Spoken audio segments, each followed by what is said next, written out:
ពីក្មេងញ៉ាំចកងមន់មកចក100ហើយឆ្ងាញ់ឥឡូវនេះទិញជើងមន់មក1គីឡូបំពងដូចកាលពីក្មេងម្ដងមើលជើងមន់របស់យើងផុយហើយស្រួយខាងក្រៅស្រួយខ្លាំងមែនតែនអារឿងបំពងឲ្យស្រួយរឿងបំពងឲ្យតុននេះហ្នឹងបងប្អូនទុកចិត្តលើខ្ញុំចុះចាំបានបែបមិនខ្លះប្រាប់មកដើម្បីងាយស្រួលក្នុងការបំពងម្សៅបងប្អូនយកជើងមន់លាងឲ្យស្អាតហើយយើងស្ងោរវាជាមុនសិនដើម្បីឲ្យសាច់ជើងមន់របស់យើងឈ្ងុយល្អយើងបង់គ្រឿងចូលទៅមានដូចជាកូឡាក្រៃម្ទេសសាច់ក្រូចនិងម្សៅស៊ុបមន់បន្តិចឲ្យវាមានជាតិឡំនៅក្នុងហ្នឹងនៅពេលដែលយើងស្ងោរវាឆ្អិនហើយយកទៅបំពងបងប្អូនជើងមន់របស់យើងនឹងនិយាយថារបស់វានឹងផុយល្អហ្មងមើលឆ្អិនហើយយើងស្រង់វាយើងមកលាងទឹកត្រជាក់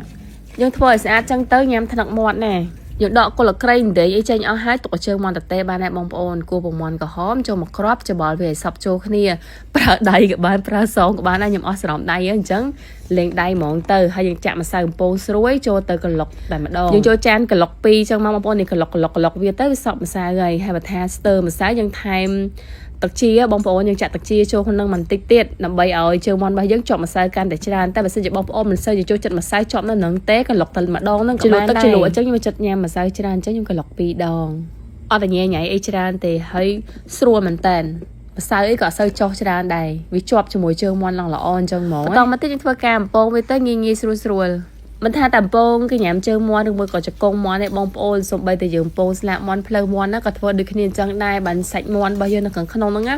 វាមានសភាពជុះស៊ីល្អហើយនៅម្សៅខាងក្រៅនេះក៏វាស្រួយស្រេចជើងមាន់យើងបំពងតែម្ដងអត់ស្រួយទេបងប្អូនតើយើងធ្វើការបំពង2ដងអញ្ចឹងទុកវាត្រជាក់ហើយខ្លាញ់ឡើងក្តៅយើងដាក់វាបំពងម្ដងទៀតដើម្បីឲ្យជើងមាន់របស់យើងវាអស់ជាតិទឹកខ្លាំងបន្តិចណាតែកាលណាវាសើមពេកវាឆាប់តុនធ្វើតែប៉ុណ្្នឹងអាសភាពម្សៅខាងក្រៅហ្នឹងពណ៌ឡើងក្រហមឆ្អិនឆ្អៅហើយស្រួយស្រប់បើនិយាយពីក្លិនជើងមាន់នឹងវិញឈ្ងុយខ្លាំងមែនតើ